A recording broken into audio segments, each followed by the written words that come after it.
Channel subscribe, comment, like please. कपड़े धोने वाली बहू। शादी के पहले से ही विभा को कपड़े धोने का बड़ा शौक था। कभी नल के नीचे तो कभी तालाब के पास। अरे मेरी नीली वाली लुंगी नहीं दिख रही है। विभा की अम्मा, कहाँ रखी है लुंगी? अरे वो तो विभा ने परसों ही धोकर रखी थी आपकी अलमारी में, देखो वहीं होगी। वो ना मैंने आज धो दी, मुझे लगा कि गंदी हो गई होगी। अरे कैसे गंदी हो गई थी, उसे तो मैंने पहना भी नहीं। हे भगवान, इस लड़की के कपड़े धोने की आदत से परेशान हो गया हूँ मैं। जितना तो घर में राशन नहीं आता, उससे कहीं ज्यादा डिटर्जेंट पाउडर का खर्चा है। इसकी शादी करवा दो, शादी जाए अपने घर में ही करे काम, फिर चाहे घर के कपड़े धोने हो या पूरे गांव के। हाँ ठीक बोल रही हो, देखता हूँ मैं कोई लड़का। वो दिन भी आ जाता है जब विभा को देखने लड़के वाले आ जाते हैं। लड़की मुझे अच्छी लगी। होने वाली सास कहती है, बेटी अगर कुछ पूछना है तो पूछ लो। वैसे तो हमारी लड़की बहुत ही शर्मिली है, जो बोल दो वो मान लेती है, इसे क्या पूछना होगा। अरे कैसी बात कर रही हो माँ, मुझे इन लोगों के घर रहना है, सवाल तो कई है। हाँ हाँ बेटा, पूछ लो ना, क्या पूछना है। आप लोगों के घर कपड़े कौन धोता है? सास का मुंह बन जाता है। देखो, अगर तुम ये कहना चाहती हो कि तुम्हें कपड़े धोने नहीं आते तो सुन लो, कपड़े मैं ही धोती हूँ, लेकिन तुम्हारे आ जाने के बाद मैं रुमाल तक नहीं धोऊंगी। अरे चुप रहना भाग्यवान, बहू बेचारी घर आई नहीं, उसे डराना शुरू कर दिया। वो क्या है ना बिटिया, अभी तक तो ये कल्लू की माँ ही धोती थी, लेकिन अब तुम्हारे पापा तो दहेज में वॉशिंग मशीन देंगे ही। तभी विभा की माँ बोल पड़ती है, सवाल भी पूछा तो क्या। वैसे भाई साहब, मशीन की तो फिर भी कपड़े धोने की कैपेसिटी होती है। मतलब जो बिटिया दे रहे हैं ना विभा, इसे कपड़े धोने का बहुत शौक है। ये आप लोगों के क्या, आस पड़ोस गांव मोहल्ले सबके कपड़े धो दे और उफ तक ना करे। बाहर देखा नहीं आपने कितने कपड़े सूख रहे हैं, सब हमारी बिटिया ने ही तो धोए हैं। बस भी करो ना माँ, शर्म आ रही इतनी तारीफ सुनकर। और तो और एक दाग निकाल कर दिखाओ तो मान जाओ। हाँ अच्छा, माफ करना बेटा, मैंने गलत समझा। हमें तो रिश्ता बहुत पसंद है। और ऐसे जुड़ जाता है रिश्ता कपड़े धोने का शौक रखने वाली विभा का। उसकी शादी हो जाती है कोयला फैक्ट्री में काम करने वाले कल्लू के साथ। शादी के बाद अचानक विभा चिल्लाती हुई सास के पास आती है। सासू माँ, अरे सासू माँ कहाँ है आप? ये तो धोखा है, धोखा दिया आप लोगों ने मुझे। इसे ससुर के चक्कर के बारे में पता चल गया। अरे तो उसमें तुझे क्यों धोखा मिला है? अरे नल में पानी नहीं आता, कपड़े कैसे कब धुलेंगे? अच्छा, तू पानी नहीं आ रहा उसकी बात कर रही है। तो आपने क्या सोचा? कुछ नहीं। अच्छा, तेरी माँ ने कहा था कि कपड़े धोने का शौक है तुझे, याद आया मुझे।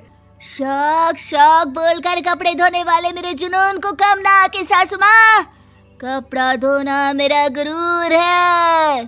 तभी पति भी वहाँ आ जाता है। अभी मैंने इसे सनी देओल की फिल्म दिखाई है, उसी के डायलॉग मार रही है माँ। अच्छा सुन, साफ बता रही हूँ, पानी सुबह 4 से 6 और शाम को 10 से 12 आता है, समझी? विभा टाइमिंग सुनकर हैरान हो जाती है। ये क्या भूतों का मोहल्ला है? सुबह 4 बजे उठकर कौन कपड़े धोता है? 4 बजे टंकी में पानी जाता है, फिर सारा दिन धोना ना, किसने मना किया? अरे कैसी बात कर रही हैं? 200 लीटर की टंकी में कितने कपड़े धो लूंगी मैं, सुबह ही उठ जाऊंगी मैं। अब क्या था, विभा सुबह 4 से लेकर रात के 12 बजे तक कपड़े ही धोती रहती। एक रोज सास पड़ोस से निकलकर कहीं जा रही होती है कि साथ वाली कहती है, हाँ कल्लू की माँ, जरा ये बताओ कि 2 साड़ी है, 2 ब्लाउज और एक पेटीकोट और एक नाड़े वाला लंबा कच्छा। हाँ तो? अरे तो क्या, कितना लोगी धुलाई ये बताओ। धोबन दिख रहे हैं हम क्या? हमारे पति सरकारी नौकरी से अभी रिटायर हुए हैं और बेटा सुपरवाइजर है कोयला फैक्ट्री में। धोबन समझ रखा है हमें। हाय रे कल्लू की अम्मा, माफ कर दो, वो तो मोहल्ले में यही सब बता रहे थे कि तुमने बहू को कपड़ा धुलवाने के काम में लगा दिया है। सास को पड़ोसन की बात सुनकर गुस्सा आ जाता है। वो घर पहुंचती है जहां घर के बाहर ही इतने सारे कपड़े सूख रहे होते हैं जितने कि किसी धोबन के घर पर। अरे ओ कल्लू की दुल्हन, बाहर निकल। माँ जी यहीं आ जाओ, बाथरूम में चादर धो रहे हैं हम। अरे अभी हम धोते हैं, तुमको बाहर निकलो। ये आस पड़ोस वाले बोल रहे हैं कि हम बहू से कपड़े धुलवा कर उसे कपड़ा धोने वाली बना दिए हैं। अरे छोड़ो ना माँ जी, किन लोगों की बातों में आती हो?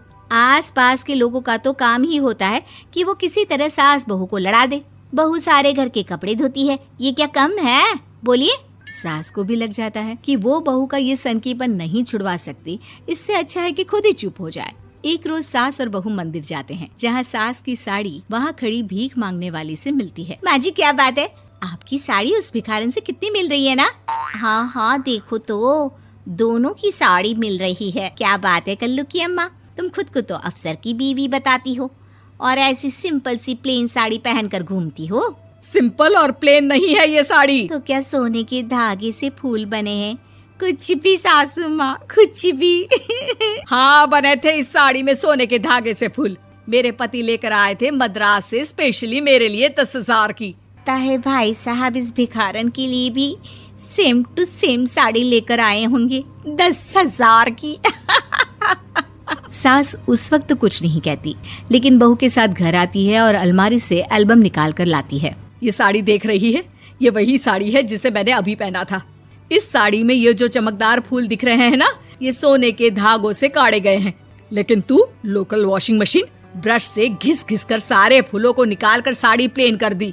मुझे माफ कर दीजिए सासू माँ। और तो और, जब मैंने तुझे तेरी गलती के लिए कुछ नहीं कहा, लेकिन तूने तो सबके सामने मेरा मजाक ही बना दिया। क्यों? बहू को समझ में आ जाता है कि अब से उसका कपड़े धोना बंद।